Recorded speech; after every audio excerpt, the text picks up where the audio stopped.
Intas ni Cordillera. At ang daraglag sa amin tayo, i-round tayo ang gana sa likod. Suping man dito, itap na enjoy tayo, itap na kamalim. Ya?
Dapat pintas na lugar.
tinabuyan tayo, dito na yung younger generations, kami sigero. Nag-organize, of course, with the Mr. and Miss Benguet organization. Kasama sila Sir Brian and of course company. Pumunta naman po tayo dito sa harapan para ipakilala natin po ang sarili natin. Sa mga MMB. Ayan.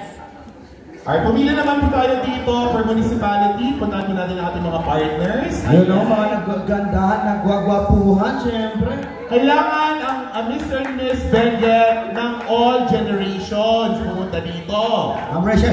Ayan. All generations. Ayan. Pati si Sir Aladdin. Sir Aladdin. Ayan. Mga old gods, mga old gods. Mga old gods. Alright. Of course, in the tradition of the Mr. and Miss Benguet pageant, which started as early as 2000, of course. Alright. So I'm going to give the mic to each of our, of course, candidates.